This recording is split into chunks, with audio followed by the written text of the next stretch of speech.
Hi everybody, thanks for joining me here for this lesson on performance appraisal methods. We're going to start this lesson off by talking about performance appraisal methods that are used for evaluating traits and behaviors of our employees. The first one we're going to take a look at is called a graphic rating scale. Now this is one of the more common performance appraisal methods that's used in organizations.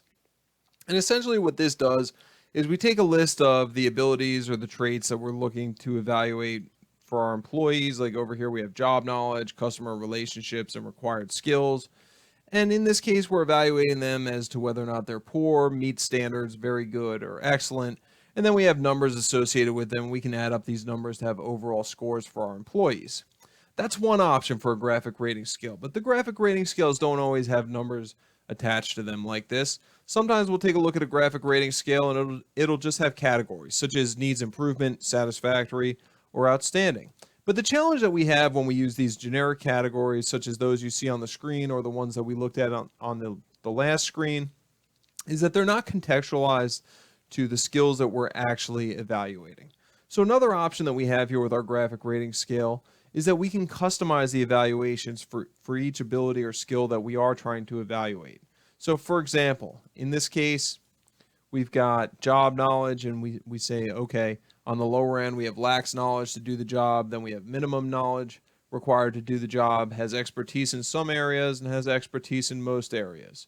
Then we have customer relationships where we have poor customer relationships, adequate customer relationships, relationships that are beneficial to the business, and relationships that are an asset to the business. Now, in each of these cases, what we've done is we've taken the way that we evaluate each one of these skills and abilities, and we've customized it to the skill and ability that we are evaluating to make it a little more clear what it is that we're looking for our managers to evaluate. But even having done that, there are questions that arise. So for example, what are adequate customer relationships? Or what does the term excellent mean? How do we universally define needs improvement?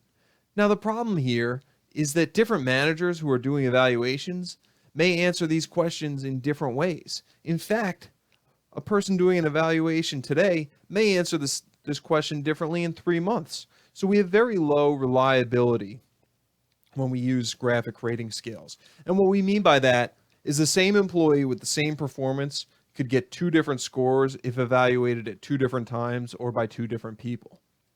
Now, because there's low reliability in this case, sometimes graphic rating scales can lead to perceptions of inequity. One of the ways that we can address this is by using something called a mixed standard scale. Now, the mixed standard scale is a little bit of a modification of the graphic rating scale. And what we do here is we take some more detailed abilities and skills than we had in the graphic rating scale, and we break them out here. So instead of just having job knowledge, we have capable of teaching other employees how to use equipment, or requires the help of others with understanding job-related processes. Okay, and we have a variety of these different statements in here, and we ask our managers to simply evaluate them on a 3-point scale. Okay, and as you look at these, what you'll see is that these statements are related to the skills and abilities that we spoke about earlier. So these two here are related to job knowledge, and then has strong knowledge of organizational policies related to the job is also related to job knowledge. So what we would do is we would take an average of the scores for those 3 statements, and that would become the employee's job knowledge score. Now, mixed standard scales are not without their faults. So how do we decide what skills we want to include in these scales? Now, this is a very important question, because whatever we include in these scales are what our employees are going to focus on. So if we're missing critical aspects of the business, things that are essential to our strategy, our employees may not focus on those things because we didn't include them in their evaluations. Now, another type of evaluation tool that's somewhat similar to a mixed standard scale is what we call a behaviorally anchored rating scale. It's commonly referred to as the BARS. Now, this uses behaviors that have been identified through job analysis. And what we do is we take a look at one specific behavior, and it's evaluated based upon a variety of different ways in which that behavior can manifest. So in the example that I've provided here, we're looking at how does an HR manager deal with status change notices.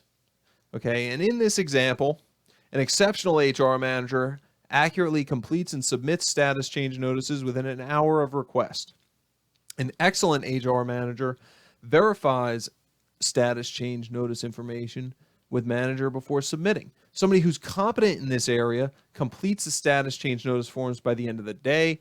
Somebody whose performance is marginal argues when asked to complete one. And somebody who's unsatisfactory says status change notice forms have been submitted, even when they haven't. Now, at first glance, this seems like a very, very detailed tool. But let me ask you a question. What if the HR manager completes the forms within 48 hours? Where does that fall on this example of the bars? Because right here, if we look at complete status change notice forms by the end of the workday, that would be competent. But somebody who's completing forms within 48 hours hasn't done it by the end of the workday. They're not, however, arguing when asked to complete a notice or lying about completing a notice, so how would we rate them as marginal or unsatisfactory? So one of the challenges that we have with the bars is that when we design these scales, we need to make sure that there's enough leeway that behaviors that aren't necessarily present on the bars can still be contextualized and applied to the proper place. Behavioral observation scale is very similar to the bars, except instead of looking at a variety of different behaviors in terms of how they manifest, we look at optimal behaviors and how often they occur. So in this example, what we're looking at here is the top behavior from the previous scale is accurately completes and submits all status change notices within an hour of request. And we rate that on, does it never happen? Does it sometimes happen? Does it always happen? And we do that for a variety of different behaviors. One of the challenges here that we have with both the bars and the behavioral observation scale, though, is that managers who are doing the evaluations don't always see all these behaviors as they occur. So there can be some issues with accuracy or biases in here. And we also can potentially motivate our employees to make sure that we are observing the behaviors that they know they're going to be evaluated on. So next we're going to talk about comparative evaluations. And with comparative evaluations, we're essentially comparing our employees to each other. And one of the reasons that we do this is that with the bars and the behavioral observation scale and the graphic analysis, one of the things that can happen is we can tend to have kind of a central tendency where we rate all employees very similarly. And even though we are evaluating them, they're not getting very individualized evaluations. So comparative evaluations force us outside of that comfort zone a little bit. And the first one we'll talk about is a simple ranking. And the idea with a simple ranking is we have the areas that we want to evaluate our employees on, same as we had before: job knowledge, customer relationships, and required skills, and we're going to rank them.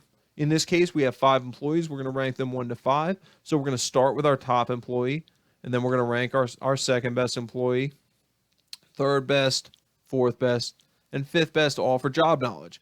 Now, once we're done here, we're gonna look at this through the lens of customer relationships, and we're gonna start. And you see we have different employees coming up in different rankings because we're ranking them on different areas. Okay, and then finally we close out with required skills and go through the same process where we rank each individual employee. Now, one of the challenges here with a simple ranking is that it's really easy to differentiate between the employees who are ranked in the top and ranked on the bottom. But those who are ranked right next to each other or those ranked in the middle are often a little bit hard to differentiate between.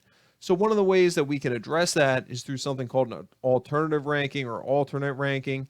And in this case, we set it up the same way we set up our simple ranking. And we start with our top employee again for job knowledge. But instead of ranking our second best employee, we now rank our worst employee. After we've ranked our best and our worst, we rank our second best and our second worst, and we work our way back to the middle. Then we're going to repeat that process for customer relationships, and again for required skills. Now, one of the challenges that we can have with simple rankings and alternate rankings is that as we look at, say, this job knowledge list over here is very similar to the required skills list. One of the reasons that that can occur is that we could have a little bit of a halo effect taking place here, where the way we perceive our employees in terms of job knowledge is kind of filtering out, flowing out into how we perceive them as in terms of required skills. Another tool we can use is called paired comparisons. Now, in this case, what we're doing is we're picking one specific area that we want to evaluate our employees on. And in this case, it's capable of teaching other employees how to use equipment. And what we're going to do is we're going to compare each employee to all the other employees. So you can see here we've compared Beth to James, and James was ranked higher than Beth. We've compared Beth to Garo. Beth was ranked higher than Garo. We've compared Beth to Jilna. Jilna was ranked higher, and so on and so forth. Then, once we've done all the individual comparisons, and you can see there are 10 in this case, we add up how many times each person was the preferred person in an individual comparison. Okay, and in this case, as we move forward, we see that Beth was ranked higher than 2 employees, James was ranked higher than 3 employees, Garo was not ranked higher than anybody, Jilna was ranked higher than 4, and Joe was ranked higher than 1. Okay, now based upon this, Jilna would receive the top ranking, and Garo would receive the lowest ranking.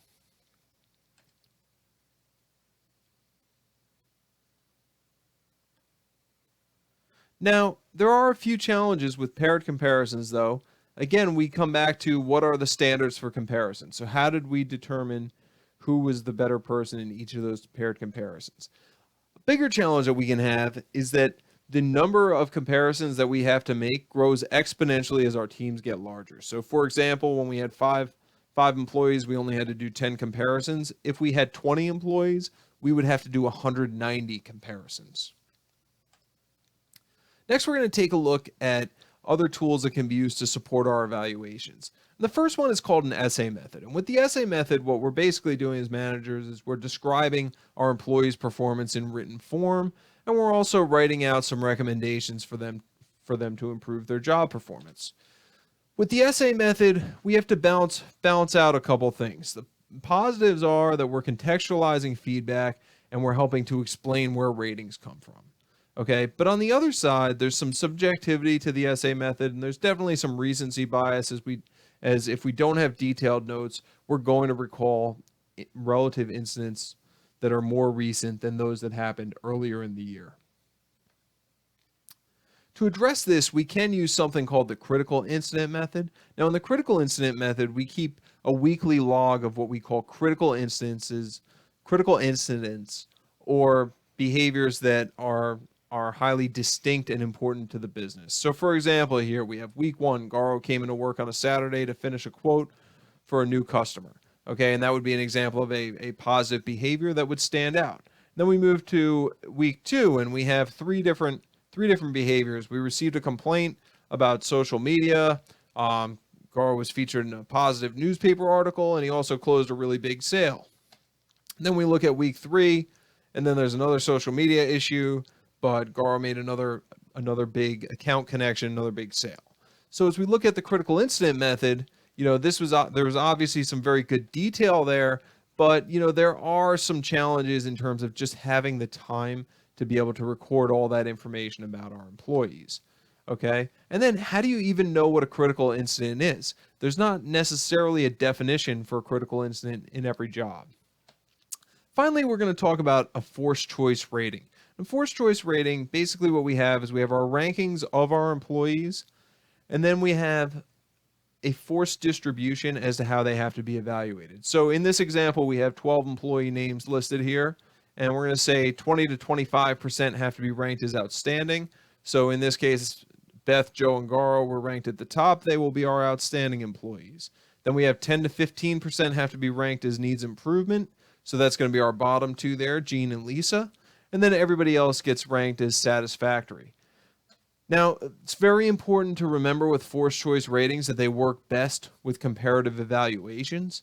During my time in industry, I did see companies that used forced choice ratings with other types of evaluations and other types of ratings. The challenge was that once the forced choice ratings were determined, managers actually went back and changed scores that were associated with people's evaluations to make sure that they made sense, because it would be very difficult to rate somebody highly on all the skills and abilities that you're evaluating and then not put them in the outstanding category, or to rank somebody in kind of the middle of the pack in terms of scale numbers, but then put them in a needs improvement category. So if you are going to use forced choice ratings, you want to use them with comparative evaluations. If you're using them with the bars or behavioral observations, then you're going to have some challenges there to deal with. Okay. Finally, I just want you to remember this is only an overview of tools that you have available for employee evaluations. This is not an exhaustive list. I want to thank you for joining me here for this lesson today. Hope you had a great day and enjoyed the lesson, and we'll talk to you soon.